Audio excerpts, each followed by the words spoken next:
তৎকালীন ডিসি ছিলেন Harun uncle. GB Harun দুবার ফোন করেছিল যে আপনি আসেন, আপনার সাথে কথা আছে, but it was totally unofficial, so I didn't go. যে জিজ্ঞাসাবাদের পরিপ্রেক্ষিতে সাবরিনা গ্রেফতার, এটা একটা প্রি প্ল্যান্ড ড্রামা। রিমান্ডে কি আপু আসলে টর্চার? রিমান্ড জিনিসটাই হচ্ছে অনেক কষ্টকর একটা ব্যাপার। তখন মনে হতো না যে আমি নায়িকা হতে পারি বা মডেল হতে পারি? আসলে আমি তখন সুন্দর ছিলাম না।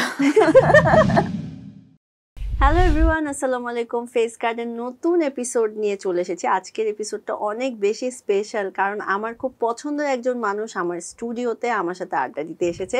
আপনাদের সবার খুব পরিচিত মুখ, অনেকেই আছেন আপুকে খুব পছন্দ করেন। আমাদের সাথে আজকে স্টুডিওতে উপস্থিত আছে ডক্টর সাবরিনা। এবং আপু, আপনাকে আজকে আমি আসলে অনেক বেশি ব্লেসড, বিকজ আপনাকে আমি আসলে সেই যখন থেকে আমি আপনার একটা ইনসিডেন্ট হয়েছে তখন থেকে আমি আপনাকে ফলো করি। অ্যান্ড আমারই তখন একটা কেস চলছিল, সো আমি কোর্টে যেতাম। অ্যান্ড আমি ওই সময় আপনার জনপ্রিয়তাটা দেখেছি যে আপনি আসবেন দেখে মানুষের যে উৎসুক ভিড়, মানে ওইটা আসলে আনবিলিভেবল ছিল। সো তখন থেকে আসলে আপনার সাথে কথা বলার আমার খুব ইচ্ছা। এবং আপনি মাশাআল্লাহ এত সুন্দর এবং এত ট্যালেন্টেড একটা মানুষ। আশা করি আপনি এখন অনেক ভালো আছেন অ্যান্ড সুস্থ আছেন। আলহামদুলিল্লাহ। তবে এত প্রশংসা করেছো, এত প্রশংসা কিন্তু আমি যোগ্য না। আপনি যোগ্য, আসলে আপনি যোগ্য, বিকজ আমাদের দেশে না, বেসিক্যালি ডাক্তারদের আসলে আমাদের জন্য ডাক্তাররা আসলে god, because doctor next two god.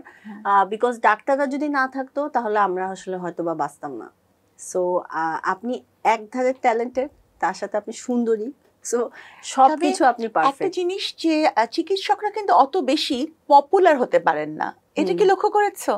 দেখা যাচ্ছে যে একজন চিকিৎসক একটু নিভৃতচারী থাকে।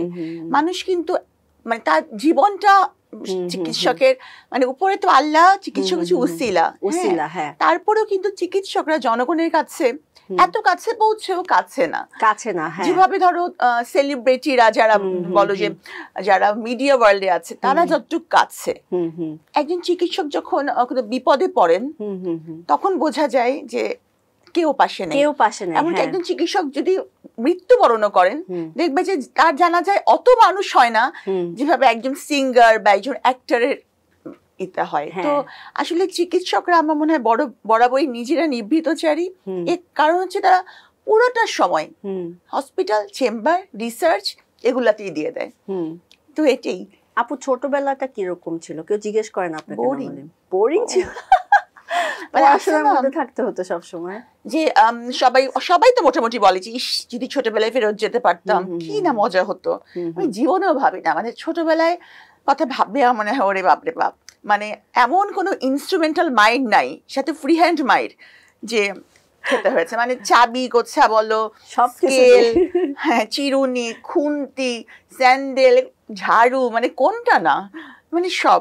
আপু ডাক্তার হতে চেয়েছিলেন? মানে আমাদের সময়কার তো মানে বাবা মারাই ঠিক করে দিতেন তাদের সন্তান কি হবে, এবং আমাদের সময় ভালো স্টুডেন্ট মানে হয় ডক্টর অথবা ইঞ্জিনিয়ার অথবা কোনো মানে বড় ব্যাংকে বা এরকম কিছু। এখন যেমন অনেক কিছু হচ্ছে, মানে তখন কি আপু প্রেসার ফিল করতেন যে ডাক্তার, মানে আপনি কি হতে চাইছিলেন ডাক্তার, মানে আপনি ডাক্তার প্রফেশনটাই নিতে চাইছিলেন? মানে আমি বোধ বুদ্ধি হওয়ার আগে থেকেই আমার মাথার মধ্যে ঢুকে গেছে ডাক্তার হতে হবে, আমি ডাক্তারই হব। ফ্যামিলিতে কেউ ডাক্তার ছিল? ফ্যামিলিতে যে শহীদ বুদ্ধিজীবী ডক্টর ফজলে রাব্বি, যার নামে হল আছেন, জানেন উনি? হ্যাঁ, তো উনি হচ্ছে আমার আম্মার খালু, আপন খালু। আর হচ্ছে যে খালা জাহানারা রাব্বি, ওনারা দুজনই তো ডাক্তার। এবং বিখ্যাত ডাক্তার হচ্ছে হলো আপনাকেও ডাক্তার হতে হবে। আপু ডাক্তার, আপনি কোন মেডিকেলের স্টুডেন্ট? Salimullah medical college. পরে আপু কিসের ডাক্তার ছিলেন, মানে কিসের উপর পড়াশোনা করেন? প্রথমে আমি ভেবেছিলাম যে আমি গাইনোকোলজিতে আমি ক্যারিয়ার করব। ওকে। তো আমি পার্ট 1 করার পরে ট্রেনিং করলাম। তারপর হঠাৎ করে আমার মাথায় আসলো যে কার্ডিয়াক সার্জারিতে অনেক নারীরা কার্ডিয়াক সমস্যায় ভোগে, কিন্তু হয় কি যে বুকে ব্যথা বা এরকম কিছু নিয়ে মেয়েরা পুরুষ ডাক্তারের কাছে যেতে চায় না। এবং cardiac surgery is a challenging মানে profession, not only for male and also for female. তো এটা চিন্তা করে আমি ভাবলাম যে আমি চ্যালেঞ্জিং কিছু করি। তো এই জন্যই কার্ডিয়াক সার্জারিতে চলে আসলাম আর কি। আচ্ছা, ইন্টার্নটা আপু মানে ইন্টার্নশিপের পরে, হ্যাঁ ইন্টার্নশিপ সলিমুল্লাহ হ্যাঁ, থেকে, আর পরে ট্রেনিং করেছি ঢাকা মেডিকেল কলেজে। ওকে। তো আপু মানে মনে হতো না যে না ডাক্তার না হয়ে আমি এত সুন্দর দেখতে, কেন আমি জানি আপনি আরো সুন্দর ছিলেন যখন আপনি একদম মানে মানে টিনেজ, তখন নিশ্চয়ই আরো বেশি সুন্দর ছিলেন, তখন মনে হতো না যে আমি নায়িকা হতে পারি বা মডেল হতে পারি? আসলে আমি তখন সুন্দর ছিলাম না। আসলে পড়াশোনার মধ্যে থাকা হতো বেশি, পড়াশোনার মধ্যে থাকা হতো, চুল একদম বয়কাট ছিল, একদম পাতলা পুতলা ছিলাম, এবং মানে আতলামি করতাম তো বেশি। আতেল টাইপের মানুষকে কেউ পছন্দ করে না, মানে শুধু মানে বুক ওয়ার্ম যাকে বলে, আমি সেটাই ছিলাম। তো ওই কেউ পছন্দ করছে বা না করছে এটা নিয়ে ভাবতামও না, আর আসলে কেউ পছন্দ করতো না।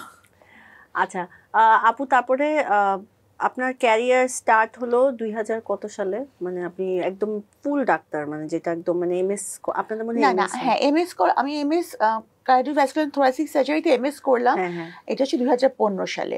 আচ্ছা হ্যাঁ, তারপর থেকে তো মানে কার্ডিয়াক সার্জারি করছি। আচ্ছা, তারপর আপু আপনার সাথে যে স্টোরিটা হয়েছে এটা কেউ আসলে ঠিকমতো ডিসক্রাইব করতে পারে না। আপনি কিন্তু বেসিক্যালি ভিকটিম, মানে of course I am a victim. আপনি ভিকটিম, এন্ড কিভাবে আপু এটা ইনভলভনেসটা কিভাবে হলো, মানে এটা আসলে কেউ ডিসক্রাইবই করতে পারে না আপনাকে ওইভাবে। ডিসক্রাইব করতে পারি না, ডিসক্রাইব করতে চায় না।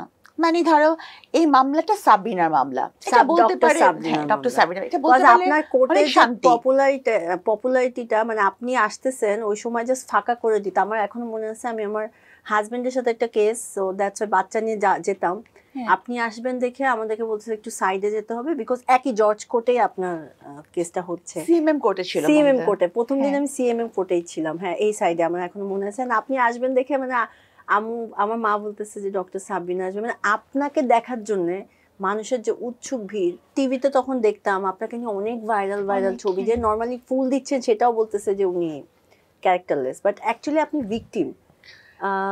আপু শুরুটা কিভাবে হলো, আপনি ইনভলভ হলেন কিভাবে ওই কেসে ইনভলভ হলাম কি, যে ওই সময় আমার মরহুম হাজবেন্ড, উনি কি মারা গেছে? আমার জন্য তো মারা গেছে। আচ্ছা আচ্ছা, তো উনি ওনার ইভেন্ট ম্যানেজমেন্ট কোম্পানি ছিল, এবং ইউজুয়ালি সে ইভেন্ট করতো স্বাস্থ্য মন্ত্রণালয়, শিক্ষা মন্ত্রণালয়, মানে মন্ত্রণালয়গুলোর সাথে বেশি, মানে মিনিস্ট্রিগুলোর সাথে উনি বেশি করতো। তো যখন করোনা আসলো, ইভেন্ট ম্যানেজমেন্টের কতগুলো থাকে না, জিনিসপত্র থাকে না, যে কি বলে ওগুলা, ইকুইপমেন্টস যেগুলোকে বলে, আমি অত ভালো জানি না, যেগুলো থাকে। তো সে ভাবলো যে এখন তো কোনো ইভেন্ট হবে না, করোনা, কোভিড চলতেছে, হ্যাঁ কোভিড চলছে, তো এখন কি করবো এগুলো নিয়ে, না টাকা পয়সা ছিল বড়, মানে সে ভাবলো যে এগুলো এখন পড়ে আছে, কি করবো কি করবো, তার সে বললো যে এগুলো দিয়ে আমরা স্যাম্পল কালেকশন করতে পারি। তার কিন্তু কোনো হসপিটাল নাই, এবং স্যাম্পল গুলো সে পাঠাবে সরকারি হাসপাতালে, আচ্ছা রিপোর্টও দিবে সরকারি হাসপাতাল, সে জাস্ট বুথ গুলো বানাবে তার ইনস্ট্রুমেন্ট গুলো দিয়ে। আচ্ছা আচ্ছা, হ্যাঁ। তো সে এরকম একটা পারমিশন নেওয়ার জন্য অ্যাপ্লাই করলো। তো আমি কিন্তু তখনই মানা করেছিলাম, এই জন্য যে আমরা তো এই বিষয়ে এক্সপার্ট না। আমি সবাই ভাবে কি আমি ডাক্তার বলে, কিন্তু আমি তো doctor, I am cardiac surgeon, আমি তো ভাইরোলজিস্ট না, আমি কিছুই বুঝি না। আচ্ছা যাই হোক, তো সে এটা করলো। তো তখন ওই আপাত দৃষ্টিতে তখন কিন্তু কেউই করোনা নিয়ে কাজ করছিল না। হ্যাঁ, আমি যেমন চেম্বারে রুগী দেখতাম, আমি বস্তিতে যেতাম, কিন্তু অন্য কেউ কিন্তু খুব দূরত্ব রাখতো বা এরকম। তো আমি ভাবলাম যে ভাবতেছি যে এটা তো আসলে ভালো কাজই, এটার মধ্যে যে কিছু থাকতে পারে, সে স্যাম্পল কালেকশন করবে, এটা তো আমার মাথায় আসেই নাই, কারণ এখানে কোনো মনিটারি প্রসেস কিন্তু কনসার্ন না, সে স্যাম্পল কালেকশন করে সরকারি হাসপাতালে দিবে। তো সে শুরু করলো। তো তারা কিভাবে এটা চালিয়েছে এটা কিন্তু আমি খুব একটা জানি না, কারণ হচ্ছে যে হ্যাঁ আমি তো আমাকে তো আমার হাসপাতালে যেতে হবে, তখন কোভিড চলছে। আপনার নামটা জাস্ট ছিল ওখানে, আমার নামও ছিল না। সবচেয়ে আশ্চর্যের বিষয়, সবাই বলেছে না আমি এখানকার চেয়ারম্যান, এটা একটা প্রোপাইটারশিপ কোম্পানি, এটার ওনার আমার মরহুম হাজবেন্ড, তাহলে চেয়ারম্যান আমি কি করে হই? প্রোপাইটারশিপ কোম্পানিতে চেয়ারম্যান বলে কোনো পোস্টই থাকে না। হ্যাঁ, তো যাই হোক এটা বলা হলো। তো এটা তো তারপর হচ্ছে যে তাদের দুজন কর্মচারী, তারাই এজাহারের আসামি, তারা নাকি ভুয়া সার্টিফিকেট দিয়েছিল। মানে এখানে আপনার কোনো সিনই নাই? না, ভুয়া সার্টিফিকেট দেওয়ার ব্যাপারটাও কিন্তু সরকারি অর্গানাইজেশন থেকে, কারণ এদের তো কোনো নাই হাসপাতাল নেই, সার্টিফিকেট দিবে কোত্থেকে। যাই হোক, তারা নাকি বানিয়ে দিয়েছিল। এই শুরু হলো মামলা, তাদেরকে অ্যারেস্ট করে নিয়ে গেল। তখন পর্যন্ত তেমন কোনো এটা নিয়ে কোনো নাই। কিছু শত্রু ছিল এবং কিছু মাস্টার মাইন্ড ছিল যারা ভাবলো যে সরকারের ব্যর্থতা বা দুর্নীতি এগুলা ঢাকার জন্য খুব অ্যাপ্রোপ্রিয়েট একটা মাধ্যম হতে পারে সাবরিনা। মানে আপনি যেহেতু মেয়ে মানুষ, হ্যাঁ, এইটার আজ ওনারের ওয়াইফ আছে সাবরিনা, এবং আমি যেহেতু কোভিড নিয়েও কাজ করছিলাম, ঠিক আছে তাকে করে দাও। তো এর মধ্যেই ওরা গ্রেফতার হওয়ার জাস্ট 1 মাস পরে এই মামলায় আমাকে জড়িত দেখায়। ডিসি, তৎকালীন ডিসি ছিলেন হারুন আঙ্কেল, ডিবি। হ্যাঁ, পরে তো ডিবিতে ছিল, তখন উনি এই তেজগাঁ থানার ডিসি ছিল। তো উনি এই সুন্দর, উনি তখন তেজগাঁ থানাতে ছিল, মামলাটা তেজগাঁ থানার, উনি তখন তেজগাঁ থানার ডিসি ছিল। তো আপনাকে ধরে নিয়ে গেল তেজগাঁ থানাতে? ধরে নিয়ে যায়নি। কি করলো? আমাকে বললো যে জিজ্ঞাসাবাদের জন্য, মানে মানে ইন দি মিন টাইম, মানে ওরা গ্রেফতার হওয়ার পরে এই আপনার মরহুম হাজবেন্ডও তখন কি গ্রেফতার হয়ে গেছে? ওকে। তো আমি তো হাসপাতালে ডিউটি করছি, কারণ আমি জানি যে এটার সাথে I am not at all involved. Okay, হ্যাঁ। তো এর মধ্যে আমাকে উনি জিবি হারুন 2বার ফোন করেছিল যে আপনি আসেন, আপনার সাথে কথা আছে, but it was totally unofficial, so I didn't go. Okay. এবং সবাই বলল যে there were some rumors regarding his character and all this. হ্যাঁ, তাই জন্য আমি যাইনি। যেহেতু আপনি একদম ইয়াং একটা মানুষ, এবং আমার বাসা থেকে বলছে যে না তুমি যাবে না, গেলে তো তোমাকে তেজগাঁ থানার ওসি ডাক দিবে, তুমি কেন যাবে? হ্যাঁ।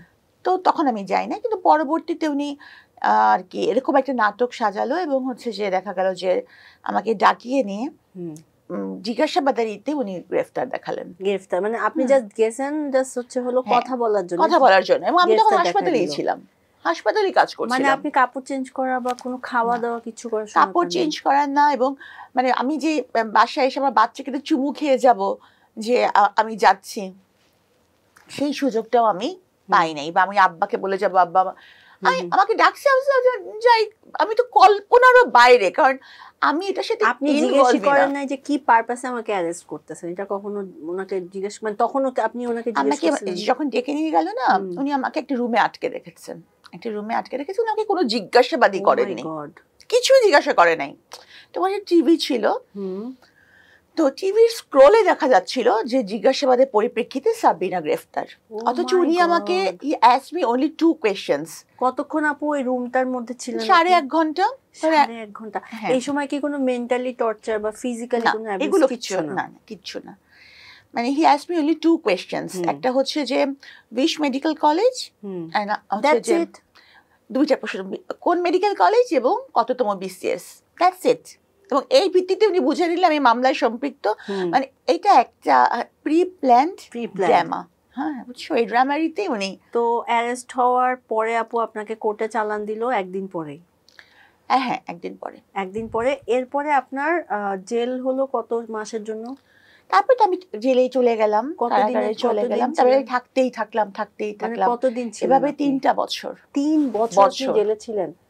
ওকে। তো প্রথম আপু কি প্রবলেম ফেস করছেন জেলে? মানে আপনি তো আসলে একটা শিক্ষিত মহিলা, একটা এত বড় ডাক্তার, আপনি কখনো জেল কি জিনিস, পুলিশ থানা, এই যে আপনাকে ধরে ধরে নিয়ে যাচ্ছে মানে কোর্টে, মানে হাউ ইউ ফিল, মানে আমার কাছে মনে হচ্ছিল যে আমি কোন একটা দুঃস্বপ্নের মধ্যে আছি। কিছুক্ষণ পরই আমার চোখ খুলবে এবং আমি দেখবো যে এটা পুরাই একটা আমার স্বপ্ন। তো জেলে যখন নিয়ে গেল আপু, কাশিমপুর কারাগারে নিয়ে, তখন হচ্ছে যে আমার বোধ বুদ্ধি খুব একটা কাজ করতেছিল না। মানে আমার সাথে কি হচ্ছিল না হচ্ছিল আমি এটা মানে অতটা আমি ঠাহরি করতে পারছিলাম যে আমার সাথে কি হচ্ছিল। তো আমাকে একটা রুমের মধ্যে রাখা হলো। তো আমি কাশিমপুরে, তো আমি তো বিসিএস ক্যাডার, যেহেতু ঠিক মানে ধর ব্রিটিশ আমলের নিয়ম অনুযায়ী আমি হচ্ছে একটা বন্দি, মানে হচ্ছে যে শ্রেণীপ্রাপ্ত, যেটাকে বলে। আমাকে নিয়মটা হচ্ছে আমাকে আলাদা একটা রুমে রাখা হবে, আমার সাথে একজন কয়েদি থাকবে।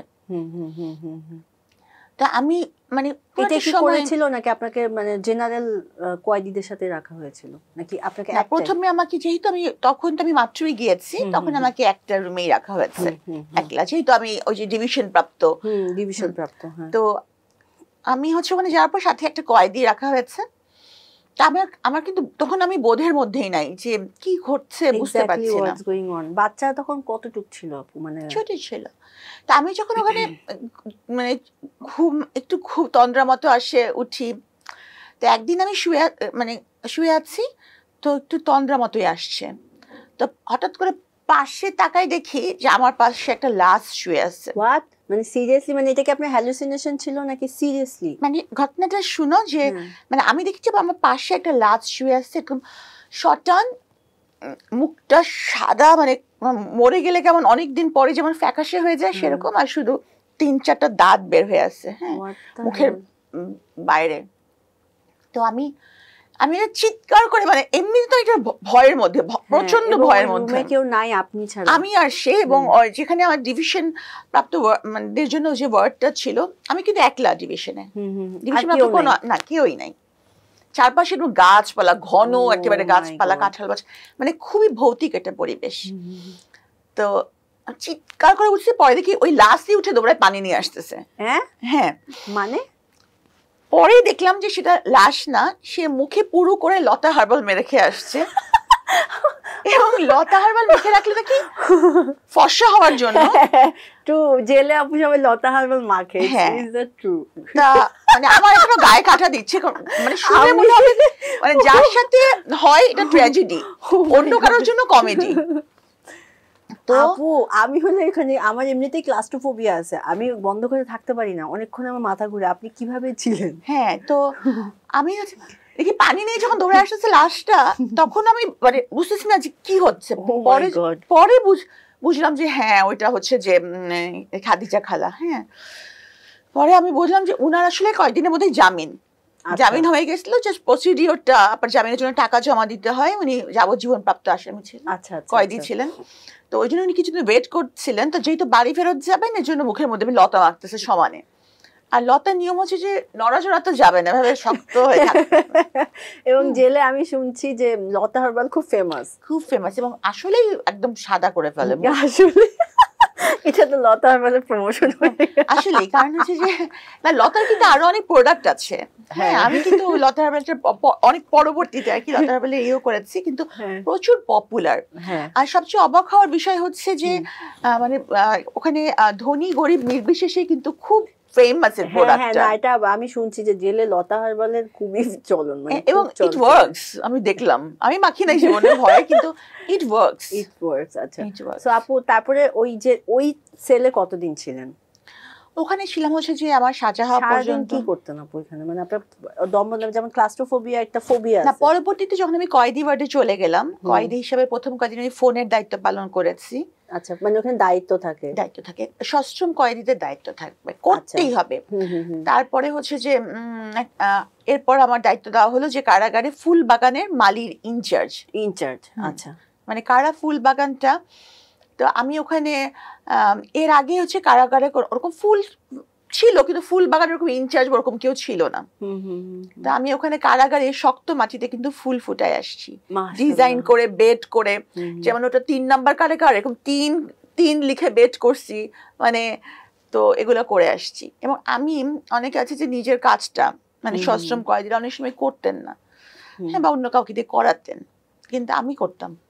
আপু আপনি ওখানে ভালো লাগতো মানে অবশ্যই ভালো লাগতো, কারোরই ভালো লাগে না। অ্যাডজাস্ট কিভাবে করতেন? কজ ওয়াশরুম থেকে শুরু করে যে জায়গাটা আপনি ঘুমাচ্ছেন, আপনার সাথে মানে আপনি ওখানে কমফোর্টেবল না, সো আপনার মাঝে মাঝে মনে হতো দম বন্ধ হয়ে আসতেছে। আমি মানে ওখানে আসলে প্রত্যেক কিছুটা খুবই কষ্টকর, এবং আমার জন্য তো আরো ভয়াবহ যে আমি কোথা থেকে কোথায় চলে গেছি। হ্যাঁ, তো তারপরেও দেখা যাচ্ছে যে প্রথম যখন কয়েদি ওয়ার্ডে গেলাম, তো যখন বাইরের ওয়ার্ল্ডে যেরকম থাকে না, কি বলে ওটাকে, র্যাগিং হতো। হ্যাঁ, ওরা কি করলো, ওরা কয়েদিরা বললো যে মানে ওরা খুব বিরক্ত যে সাবিনা আসতেছে, এবং ওরা ভাবছে যে সাবিনা বুঝি খুব ভাবটাব নিবে। হ্যাঁ, তো কিন্তু তো ওরা বললো যে আমরা তাকে কোনো বেড দিতে পারবো না। হ্যাঁ, অ্যাকচুয়ালি বেড ছিলও না কয়েদি ওয়ার্ডে। তো আমাকে ওরা রাখলো একটা বাথরুমের সামনে একটা একদম খুব ন্যারো স্পেস ছিল ওখানে। তো দেখা যেত যে সবাই যখন যেত টয়লেটে, তখন ইচ্ছা করে ধরো হাতের পানিটা ছিটাই দিয়ে গেল। হ্যাঁ, বুলি। হ্যাঁ, সেটাই দিয়ে গেল। মানে এবং তারা নানা রকম ভাতের জিনিসপত্রও কিন্তু টয়লেটে ধোয়া হতো, তখনও দেখা যেত নোংরা পানি করে দিচ্ছে, মানে নানা রকম। কিন্তু আস্তে আস্তে মানে আমি কিন্তু একটা জিনিস তখন মাথায় রাখছি যে আমাকে এখানে সারভাইভ করতে হবে, because I have no option. তা আমি এটা মাথায় রাখছি যে মানে একটা জিনিস আজ কথা আছে না যে সে বড় না যে কহে, সেই বড় যে সহে। তো আমি ভাবছি যে আমাকে সহ্য করতে হবে। তো কোর্টে আপু কতদিন পর পর নিত আপনাকে? প্রথম দিকে তো 1 সপ্তাহ পর পর নিত। আর কষ্টকর সেই জার্নি অনেক। আচ্ছা আপু, এটা কি ফিল হয় যখন অনেক মানুষ একসাথে, আপনি মাঝখানে, কারণ আপনার সময় অনেক মানুষ হতো প্রচন্ড, কি করতো তখন? আপনার অনেক কষ্ট হতো নিশ্চয়ই, মানে এই কথাগুলো কেউ হয়তো বা আপনাকে জিজ্ঞেস করে না বা? হ্যাঁ, মানে আমার তখন মানে আমি ওই যে বললাম যে আমি কেমন জানি হয়ে যেতাম।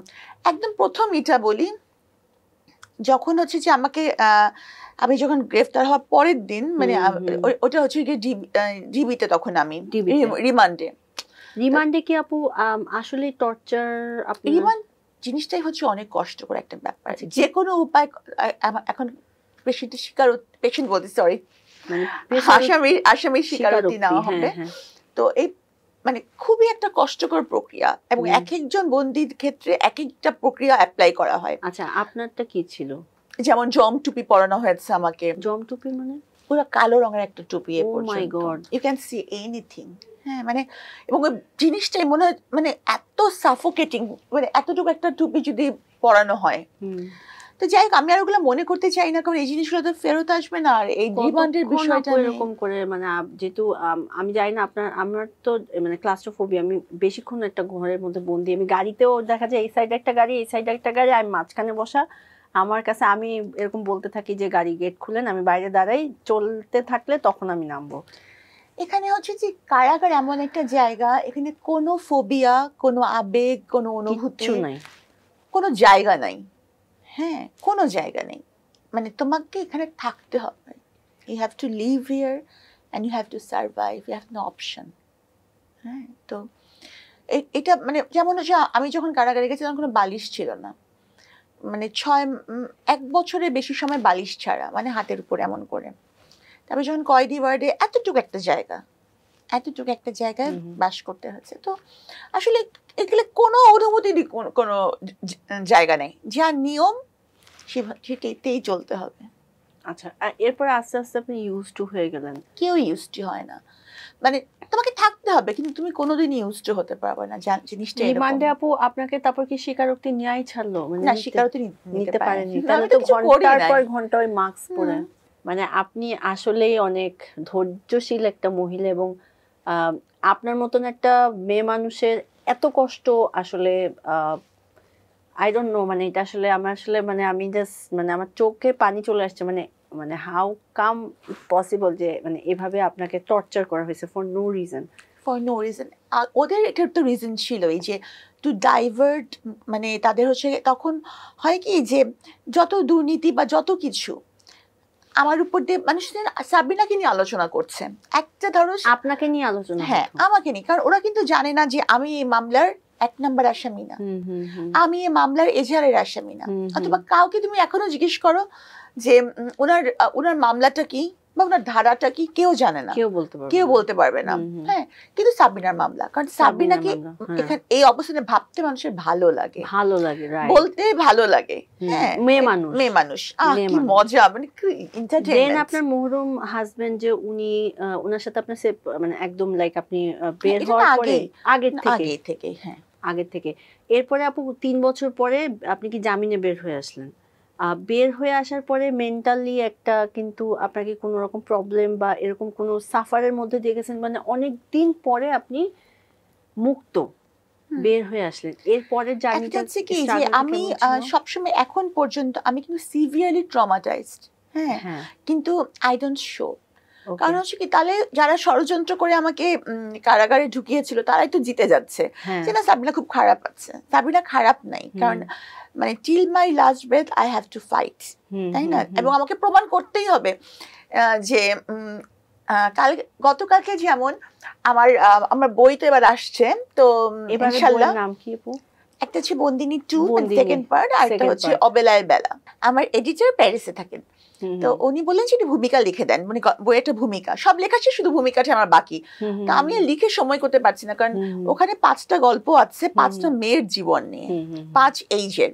তো ওইটা কি করে ভূমিকা লেখাটা একটু কঠিন মনে হচ্ছিল আমার কাছে। তো আমি যাই হোক খুব অল্প সময়ের মধ্যে লিখে দিলাম।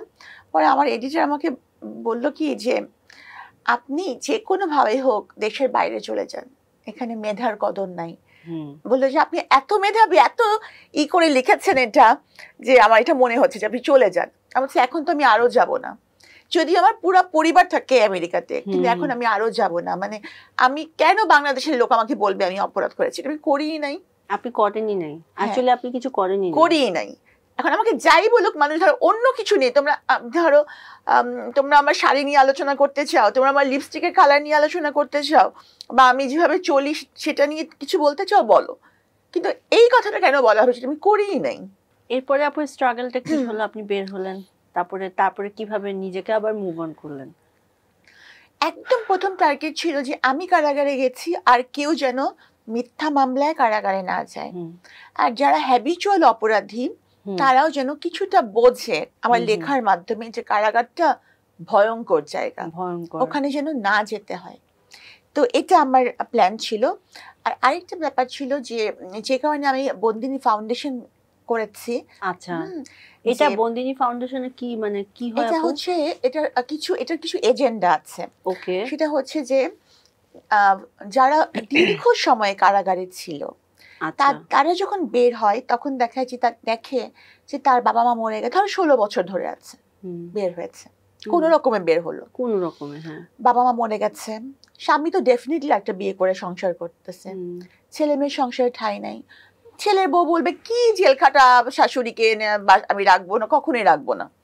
এমনিতে তো আজকাল দেখো বৃদ্ধাশ্রমে মানুষ পাঠিয়ে দিচ্ছে, হ্যাঁ, সেখানে জেল খাটা শাশুড়ির ঠাঁই নাই কোথাও, সে কোথায় যাবে, কি করবে সে, তার সামাজিক গ্রহণযোগ্যতা কতটুকু? তো তাদের সোশ্যাল এন্ড ফিনান্সিয়াল রিহ্যাবিলিটেশন, আর তাদের বাচ্চাদের যদি মানে কোনো হেল্প লাগে, দেখা যায় কি একটা মা জেলে গেল, বাচ্চা ছোট, মহিলার হাজবেন্ড বিয়ে করে ফেললো, বাচ্চার কি হচ্ছে? বাচ্চাকে একটা এতিমখানা বা মাদ্রাসায় দিয়ে দেওয়া হচ্ছে, তার ভবিষ্যৎটা জিওপারডাইজড হয়ে যাচ্ছে।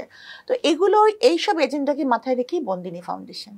আচ্ছা, আপনি তো ল নিয়ে পড়াশোনা পড়ছেন এখনো, আর কতদিন বাকি ল?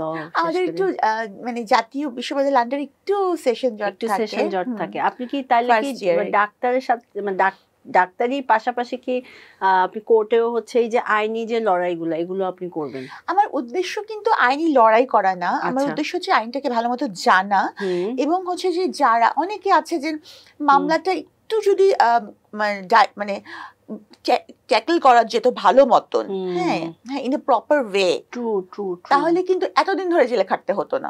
জানেই না 3 বছর আপু, হ্যাঁ, এটা লং প্রসেস, 3টা বছর আপনার জীবন থেকে 3টা বছর চলে গেল। আচ্ছা উনি তো একটা করেছে, তাহলে অসুবিধা কি থাকবে? কিন্তু যারাদের নিজেদের প্রিয়জন কখনো জেল খাটে নাই তারা বুঝবে না যে আপনাকে দেখতে আসতো না কেউ যখন জেলে ছিলেন? আপনার সন্তানরা তো না, আমি বলেছি আমার সন্তানকে নিয়ে কখনো দেখেনি না, আমি বলেছি কখনোই আমি ওদেরকে দেখতে চাই না।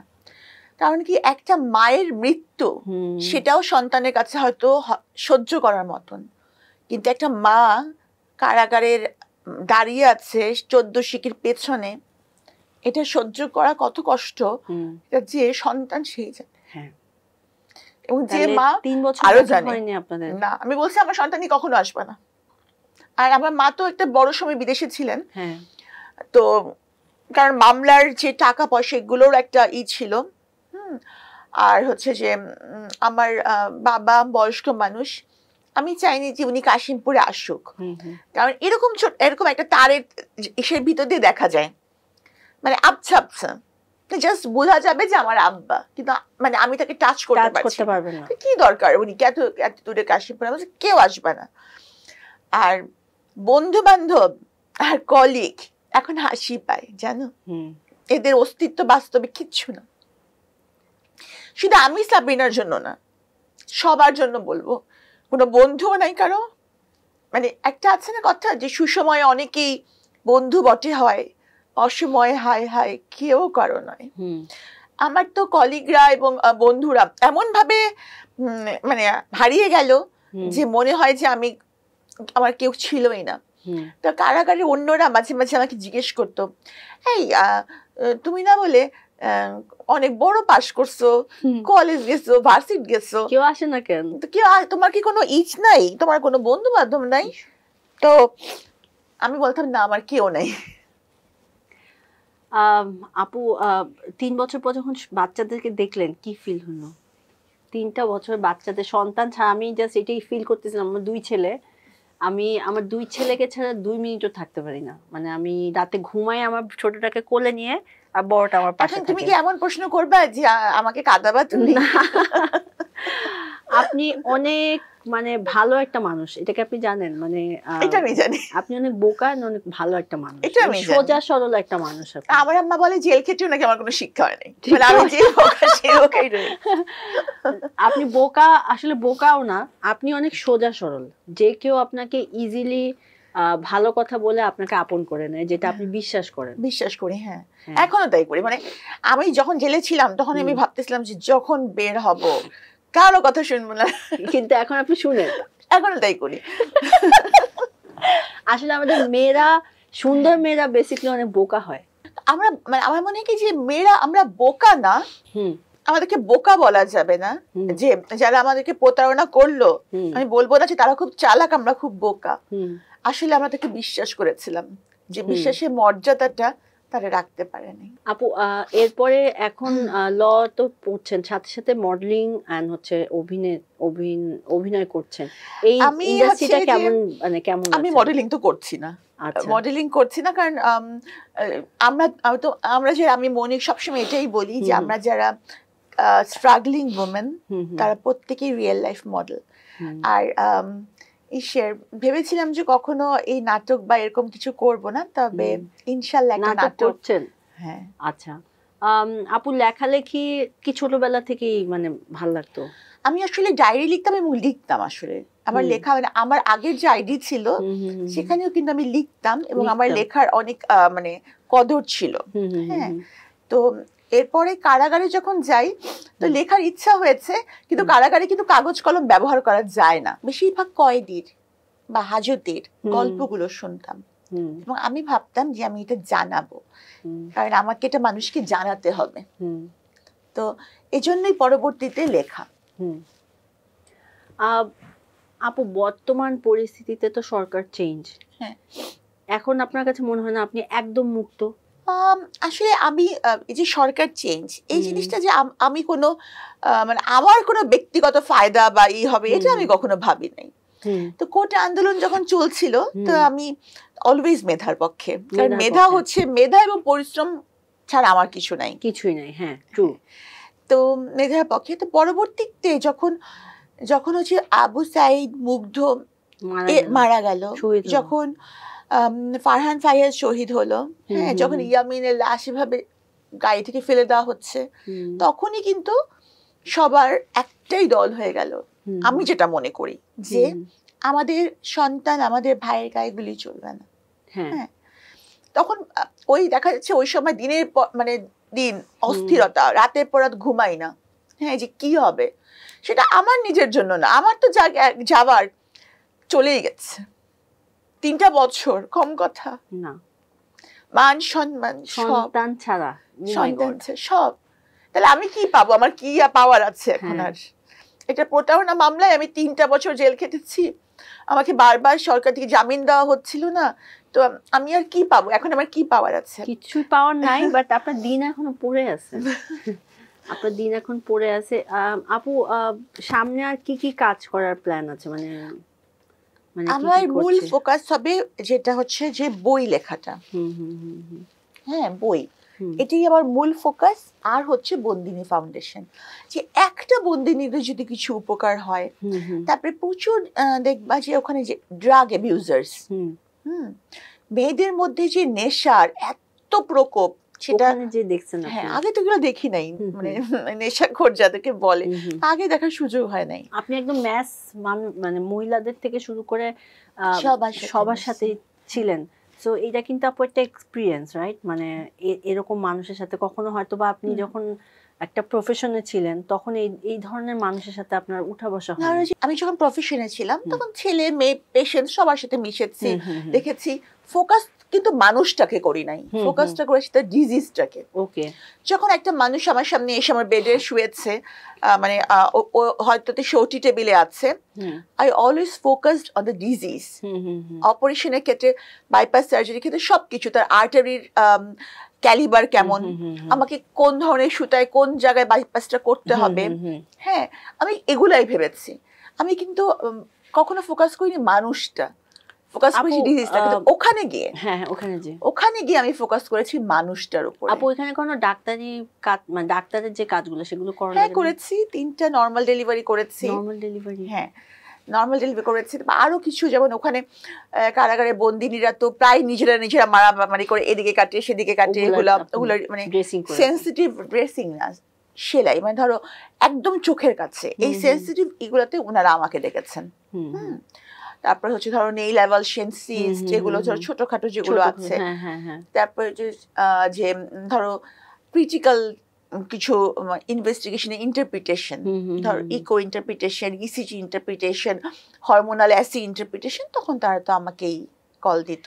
সো একটা মানে নিউজ যা জার্নালিজম, হলুদ জার্নালিজম যারা, তারা সবসময় বলে যে আপনার সার্টিফিকেটটাই ক্যান্সেল হয়ে গেছে বিকজ অফ আপনার এই কেসের কারণে। এটা কি ট্রু? না, ইটস নট ট্রু। মানে আপনার সার্টিফিকেট আছে এবং আপনি এখনো প্র্যাকটিস করতেছেন। আচ্ছা ধরে নাও যে একজন ইঞ্জিনিয়ার, হ্যাঁ ধরলাম একজন ইঞ্জিনিয়ার, তো উনি কোনো না কোনো কারণে একটা মার্ডার মামলায় আসামি হলেন, তাহলে কি উনি আর ইঞ্জিনিয়ার থাকবেন না? না, থাকবেন তো, ডিগ্রিটা তো থাকবে, হ্যাঁ। তো এখন এটা হচ্ছে ভাবে, এটা অনেক মানুষের ভাবে, আসলে মানুষের অত তো বোঝে না মানুষ, এটাও তো বুঝতে হবে। তাহলে আপু আপনি মানে বের হয়ে 3 বছর পর আসার পরে প্র্যাকটিস? হ্যাঁ 1 মাসের মধ্যে আপনার আশেপাশের সোসাইটি লাইক আপনাকে অ্যাকসেপ্ট করে নিছে? বিকজ তাদের তো ন্যারো মাইন্ডের অনেক। না তারপরেও মানে এই পর্যন্ত গত 2 বছর এমন কোথাও হয় নাই যে কোথাও গেছি আমাকে কোনো এরকম কোনো সিচুয়েশনে পড়তে হয়েছে। আপনি কোন হসপিটালে মানে জয়েন করলেন? বের হয়ে জয়েন না, তখন আমি প্রাইভেট প্র্যাকটিস করা শুরু করেছি, যেহেতু আমি গভর্নমেন্ট জবে ছিলাম। হ্যাঁ সেটাই, সেখান থেকে আমি সাময়িক বরখাস্ত। তো এটা গভর্নমেন্ট সব মানে এমপ্লয়ি ক্ষেত্রে প্রযোজ্য। কেউ যখন কোনো একটা মামলায় তাকে অ্যাকিউজ করা হয়, সে হচ্ছে যে অ্যাডমিন ক্যাডার হতে পারে, সে পুলিশ হতে পারে বা কাস্টমস হতে পারে, কোনো ফৌজদারি মামলায় যদি তাকে অ্যাকিউজ করা হয় তাহলে তো সে সাময়িক বরখাস্তই হবে। বরখাস্ত ছিলেন, এখনো বরখাস্তই আছেন, বাট আপনি প্র্যাকটিস করতেছেন। সেটা হচ্ছে অন্য দিক, আর এটা হচ্ছে রিগার্ডিং গভর্নমেন্ট জব। তো অনেক ধরনের পেশেন্ট আসেন আপু, মানে লাইক আপনার কাছ থেকে আপনি সেবা এখনো দিয়ে যাচ্ছেন, মানে এত স্ট্রাগল করার পর? আমি প্রথম আসলে ভাবছিলাম, সত্যি কথা যেটা বলি, যে আমি কোনোদিনই আর পেশেন্টের সেবা দিব না, মানে অভিমান থেকে। কেন? এই কারণেই যে আমার কোনো আত্মীয়-স্বজন, আমার সব আত্মীয়-স্বজন আগিয়ে বলেছি ইউএস থাকেন, আমার একটা মাত্র বোন আছে, সেও ইউএস থাকে, আমার মা থাকেন, সবাই থাকেন। আমি এখানে বাংলাদেশে পড়ে আছি কেন? শুধুমাত্র পড়েছিলাম এখানকার মানুষের জন্যই তো। আমার মানে আমাকে যে আমার ফ্যামিলি আল্লাহর রহমতে এমন অবস্থা না যে আমাকে চাকরি করতেই হবে, এবং ইনফ্যাক্ট আমার ফ্যামিলি কোনো মেয়েই চাকরি করে না, কিন্তু আমার সবসময় ইচ্ছা যে আমি নিজের পায়ে দাঁড়াবো। হ্যাঁ, তো নিজের পায়ে দাঁড়াবো এবং আমি বাংলাদেশের মানুষকে সেবা দিব। আপন ভেবেছিলাম আমার রোগীদেরকে, তাই না? তো এখন রোগীরা তো কেউ আসলো না, আমার কেউ একজনও বললো না যে না আমাদের সাবিনা এরকম না। কোনো মানুষের যদি প্রতারণা করে টাকা বানানোর ইচ্ছা থাকে, তাহলে তাকে পোস্ট গ্রাজুয়েশনের মতো একটা কঠিন প্রক্রিয়ার মধ্যে দিয়ে যেতে হয় না টাকা বানানোর জন্য। সে কি বসে থাকবে যে আমি এখন আপাতত কার্ডিয়াক সার্জারি করি, ভবিষ্যতে করোনা আসবে তখন টাকা বানাবো? সব বাদ দেন, আপনি একটা রেপুটেড ফ্যামিলি মেম্বার, তো আপনার টাকার অভাব হওয়ার কথা না। যে আমার বাবা একজন সচিব, হ্যাঁ, তো যাই হোক, তো আমার মানে তখন আমার অভিমানটা বিনা কারণেই বললো যে আমি আর রোগী দেখবো না। কিন্তু প্রথম যখন আমি কারাগারে একটা নর্মাল ডেলিভারি করলাম, তো তখন পেশেন্টের চোখে যেরকম একটা আমি রেসপেক্ট, যেরকম একটা মানে কি বলবো গ্র্যাটিটিউড দেখলাম আমার প্রতি, হ্যাঁ, সেই যে দৃষ্টি আর সে বললো যে আমার মায়ের মাথায় হাত রেখা একটু দোয়া করেন, আজ থেকে আমার মায়ের নাম সাবরিনা। এরপর আবার অভিমান চলে গেল। আপনি অনেক ইমোশনাল, মানে অনেক ভালো একটা মানুষ, প্লাস আপনি অনেক ইমোশনাল। মানে আপনার লাইফে এত কষ্ট আমার এখনো ফিল হয় যে আপনি আসলে আপনার উপর দিয়ে অনেক ঝড়ও গেছে। মানে আপনি এখন পর্যন্ত যে টিকে আছেন, আপনার ফেসবুকের ফ্যান্সরা বা ফলোয়াররা কিন্তু সবসময় আপনাকে হাসি খুশি দেখে। হ্যাঁ, আপনি কোন আমি দেখাতে চাই টপিক নিয়ে কথা বলতেছেন, কোন না কোন প্রতিটা জিনিস নিয়ে আপনার লাইফ এক্সপিরিয়েন্স নিয়ে কথা বলতেছেন, বাট আপনার ভিতরে যে অনেক কষ্ট, এটা কিন্তু কেউ কখনো দেখে না। আর কষ্ট দেখে লাভ কি? কষ্ট দেখে কারো কাছ থেকে করুণা পাওয়া যাবে, কিন্তু এই দুনিয়াটা এমন জায়গা না যে তুমি সবাই যারা জেতে তার পক্ষেই থাকে, যারা হারে তাদের পক্ষে কেউই থাকে না। হ্যাঁ, বাট আপনি জিতেও আপনি হেরেও জিতে গেছেন। আমি তাই মনে করি, কারণ হচ্ছে কি ঘুরে দাঁড়ানোটাই জিত। ঘুরে দাঁড়ানোটাই জিত। আপনি উন্মুক্ত বিশ্ববিদ্যালয়ে লতে ভর্তি হলেন, ওখানকার সবাই আপনাকে অ্যাকসেপ্ট করে নিয়েছিল, সাবরিনা আসছে, মানে আপনি তো একটা ফেমাস একটা, মানে আমার ল কলেজের সবাই এত ভালো যে আমি কি বলবো। হ্যাঁ, মানে গ্রিন ভিউ ল কলেজ থেকে আমি পড়ছি, তো ওখানকার প্রিন্সিপাল স্যার থেকে শুরু করে সব স্যাররা এত ভালো যে বলার না, এবং আমার সহপাঠী যারা আছেন তারাও। আপু এখন তো লাইক ইন্ডাস্ট্রি তো টুকটাক, মানে আপনার সবাই আপনাকে খুব পছন্দ করে ইন্ডাস্ট্রির মানুষ, তো সিনেমার অফার আসলে কি সিনেমা করবেন না? মুভিতে ইন্টারেস্ট, বাট আসে না অফার? তো আসে, অফার আসে, এটা সত্যি, কিন্তু মুভিতে ইন্টারেস্ট নেই। আপু আমরা হচ্ছে আমাদের প্রোগ্রামের একদম শেষ পর্যায়ে চলে আসছি। আমি আশা করি যে আমাদের আজকের ইন্টারভিউ, আমার মনে হয় আপনার সাথে আর কেউ এরকম এত, মানে তুমি তো আমাকে কাটায় ফেললা। আমি তো বললাম আপনি এত নরম, মানে যে মাটি থাকে না যে জাস্ট হাত দিলেই নরম হয়ে যায়, আপনি হচ্ছে ওরকম, মানে কাদার মতন। এটা মানে আপনি আমার গেস্ট সেজন্য বলতেছি না, মানে আপনি আসলেই এটা, মানে আপনি ভালো দেখে এত সহ্য করছেন। আমি এই যে আমার কথায় কথায় কিন্তু কাদার অভ্যাস, কিন্তু যেদিন আমার রায় হয়েছে, হ্যাঁ, রাগে আপনার কি খালাস হয়ে গেছে কেস? আমার তো আপিলে আছি আমি, ইনশাআল্লাহ এটা আমি খালাসি পাবো, আমার কোনো প্রমাণ নাই। হ্যাঁ, তো কিন্তু যেদিন আমাকে এই মিথ্যা মামলায় মিথ্যা রায় দেওয়া হলো, সাজানো রায় দেওয়া হলো, সেদিন আমি এক ফোঁটাও কাঁদিনি। আমি আপনার ভিডিওগুলো দেখছি, লাইক আপনি একদম, মানে আপনি জোনেই ছিলেন না, আপনাকে টেনে হেঁচড়ে নিয়ে যাচ্ছে অনেক পুলিশ, মানে আপনি জাস্ট নর্মাল, এবং আপনার কোনো দোষ নাই। হ্যাঁ, আমি জানি যে আমি যখন কাউকে মিথ্যা মামলায় এভাবে জেলে ঢুকানো হয়, তখন তার রায়টাও সাজানো হবে, এটা স্বাভাবিক, তাকে একটা সাজানো রায় দেওয়া হবে। তো আমি এটার জন্য প্রস্তুতি ছিলাম, কিন্তু সেদিন আমি এই জন্য কাঁদিনি। আমি হচ্ছে আপনার সাথে র্যাপিড ফায়ার খেলবো, ঠিক আছে? হ্যাঁ, অবশ্যই পারবেন। আচ্ছা আপু, ভালো মানুষ নাকি হলো টাকা পয়সাওয়ালা মানুষ, কোনটাকে বেছে নেবেন? দুটো একসাথে হওয়া যাবে না। না, ভালো মানুষ তো এমনি টাকা পয়সা থাকবে, আরেকটা হচ্ছে শুধু টাকা পয়সা কিন্তু মন বলে কিছু নাই, তাহলে তো ভালো মানুষ।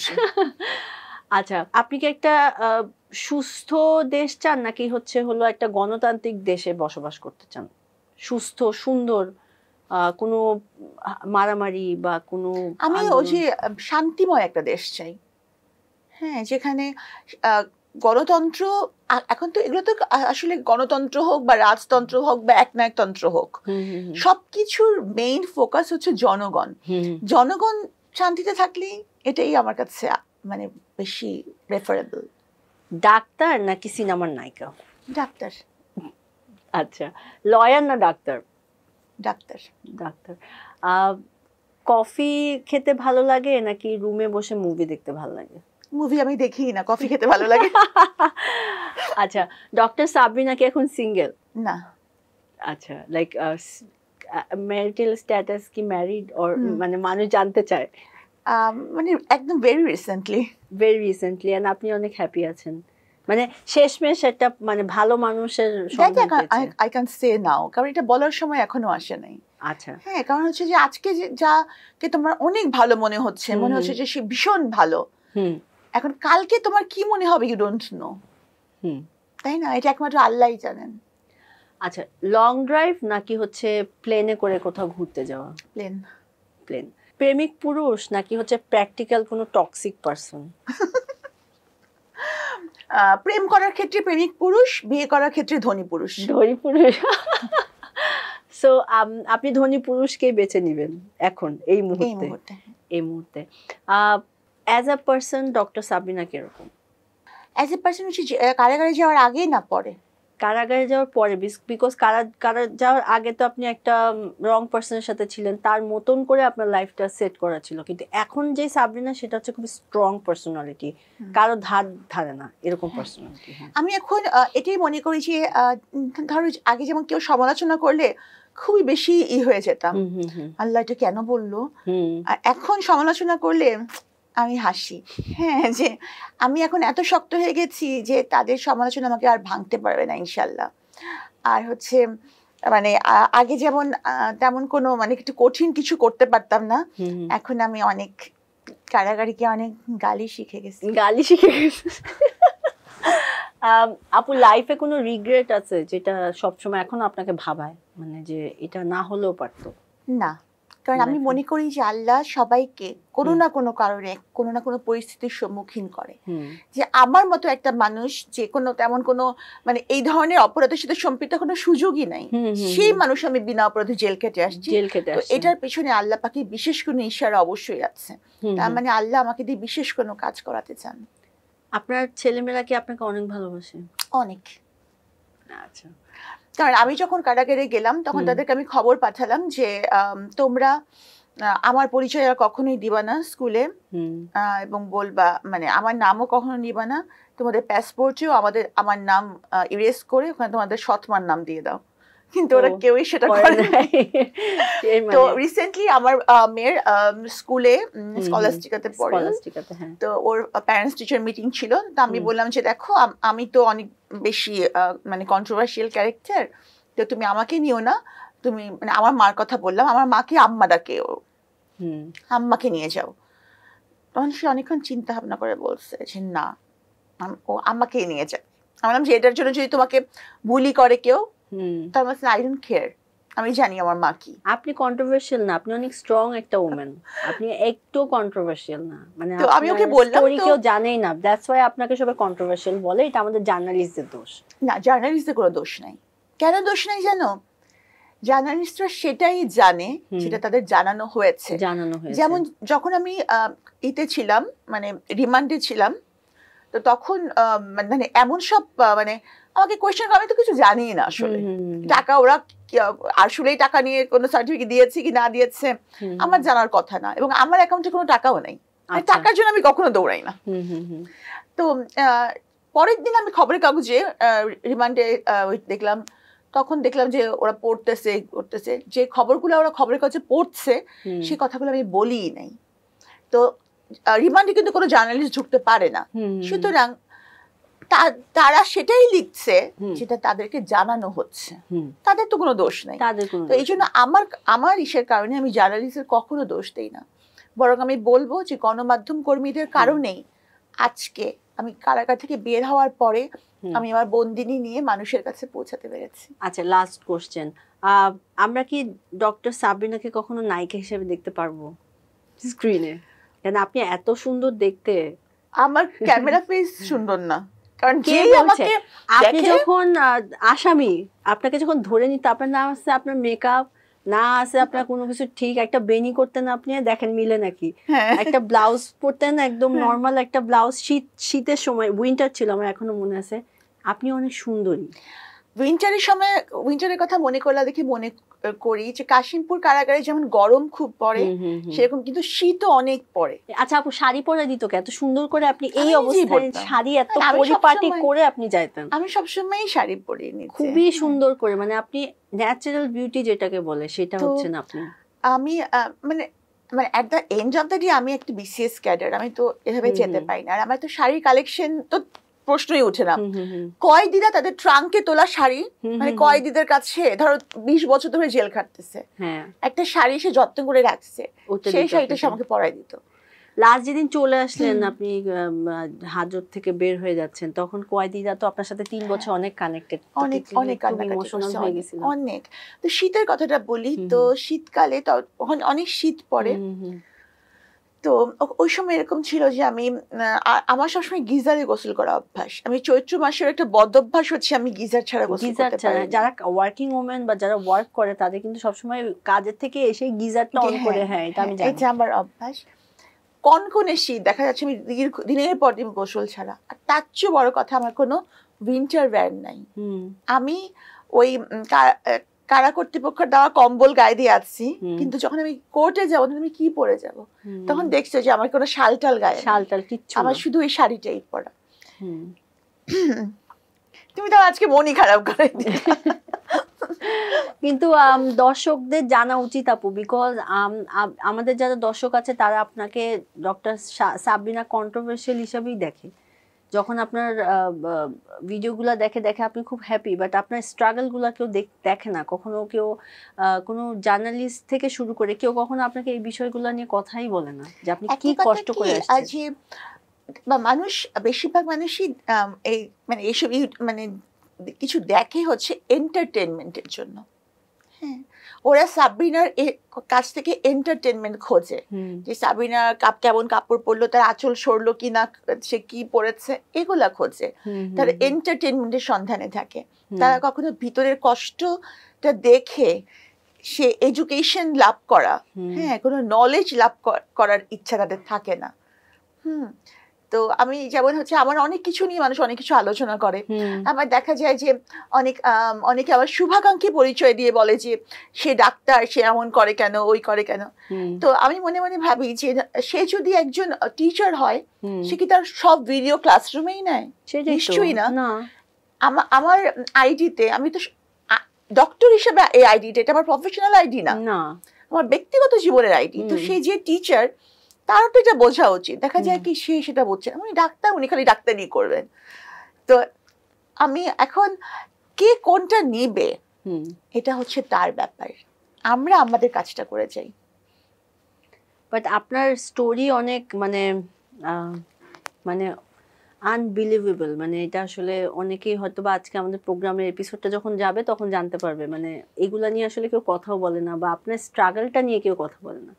মানে ডক্টর সাবরিনা একটা নাম, সেটাই শুধু সবাই বলে যে ডক্টর সাবরিনা, দ্যাটস ইট। সিনেমার নায়িকা হতে চায় বা সাকিব খানের নায়িকা হলে কেমন লাগে, দ্যাটস ইট। এই জাতীয় কোয়েশ্চেনই তো আসে। হ্যাঁ, এই জাতীয় কোয়েশ্চেন দেখবা যে তুমি প্রচুর ভিউ, কিন্তু আমি যখন আমার কষ্টের কথা বলি সেটার ভিউ নাই, কারণ ওই যে মানুষটা এন্টারটেনমেন্ট। আপনার বন্দিনী বইতে কি সব এই কথাগুলোই লেখা আছে নাকি আপনি একটু ঘুরিয়ে পেঁচিয়ে লিখেছেন? আমার বন্দিনী বইটা হচ্ছে অ্যাবসলিউটলি হচ্ছে এক একটা বন্দিনীর সত্য ঘটনা অবলম্বনে। ওখানে তোমার অ্যারাউন্ড 24 বন্দিনীদের কথা আছে, তাদের জীবনের কথা, প্রেক্ষাপট, কিভাবে তারা অপরাধে জড়িত হলো, এখন তাদের কি অবস্থা, তাদের ভবিষ্যৎ কি হতে পারে, এগুলাই। সো কখনো যদি আপনাকে নিয়ে বায়োগ্রাফি করতে চায় কেউ, সো ওইটাকে আপনি অ্যাকসেপ্ট করবেন, মানে আপনি কি পারমিশন দিবেন? দিব, কিন্তু আমার ঘটনাগুলো সিনেমার ঘটনা কেউ হার মানাবে, আমার মনে হয়। অবশ্যই এখনো তো অনেক ঘটনা আছে যেগুলো বলার মতো না, তো সব বললে এটা মানুষ মনে করবে যে আল্লাহ, এটা সিনেমার ঘটনা, কেউ হার মানে। আপু আজকে আপনি অনেক সময় দিয়েছেন, আমরা এত কনভারসেশন করছি, মানে লাইক আমার এই শো 1 বছর হয়ে গেছে, আমাকে কেউ কান্দাইতে পারেনি। আপনার স্টোরিতে আমার চোখে পানি আসতে বাধ্য হয়েছে। একদম শেষের দিকে আপু, আপনি আপনার দর্শক, আপনার ফলোয়ার যারা আছে তাদের জন্য যদি কিছু বলতে চান আপনার লাইফের এক্সপিরিয়েন্স থেকে। প্রথম কথা বলবো যে মানুষের জীবনে কিন্তু হঠাৎ করে যে কোনো কিছু ঘটতে পারে, যে কোনো কিছু। মানে কারো হচ্ছে যে শুধু কারাগারে যাওয়া, মিথ্যা মামলায় যে কারাগারে যাওয়া, এটা ছাড়াও হঠাৎ করে কেউ যদি জানে তারপরে তার ক্যান্সার জাতীয় একটা ভয়ঙ্কর ব্যাধি হয়েছে, অথবা কোনো রোড ট্রাফিক অ্যাক্সিডেন্টে উনি একটা অঙ্গ হারালেন, অথবা সন্তানের মৃত্যু।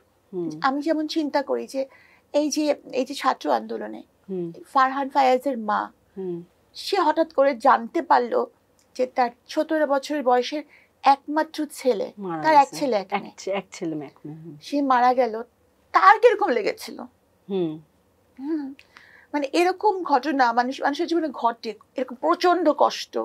কিন্তু আমি বলবো, বা এমন ধরো যে কেউ জন তার স্বামীকে প্রচন্ড ভালোবাসে, স্বামী ছাড়া তার কেউ নাই, হঠাৎ জানতে পারলো যে তার স্বামী তাকে ডিভোর্স দিয়ে আরেকটা বিয়ে করেছে।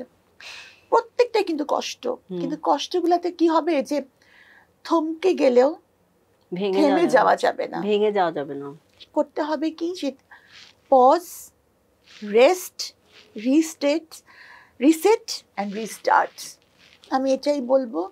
এবং নিজের ক্ষতিকর যেমন নেশা, মানে আমার খুব দুঃখ হলো আমি নেশা আশ্রয় নিলাম বা আমি আত্মহননের পথ বেছিলাম, এগুলো যেন কেউ না করে, এটা বলবো। আর আরেকটা কথা যেটা আমি বলবো যে কারোর সমালোচনা করার আগে জেনে নেওয়া উচিত তার সম্পর্কে, যে আসলে আমি যে সমালোচনাটা করছি এটা করাটা কতখানি যুক্তিযুক্ত হচ্ছে।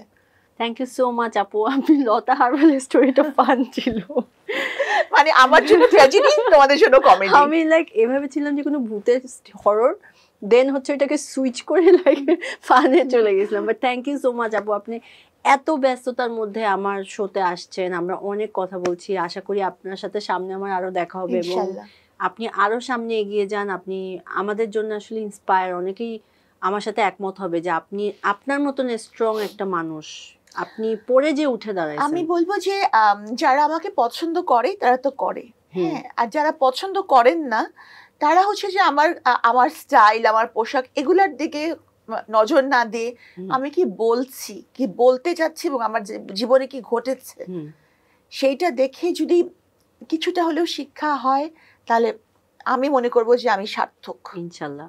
সো আজকের এপিসোডটা আমরা এখানে শেষ করছি। আমার সাথে আজকে ছিল ডক্টর সাবরিনা, অ্যান্ড আশা করি আপনাদের এই এপিসোডটা অনেক ভালো লাগবে, অনেক কিছু শেখার আছে আপুর কাছ থেকে, মানে অনেক কিছু আপনারা দেখেও জানতে পারবেন। সো সবাই ভালো থাকবেন, সেফ থাকবেন এবং অবশ্যই আমার ফেস কার্ডের সাথেই থাকবেন। থ্যাংক ইউ সো মাচ, আল্লাহ হাফিজ।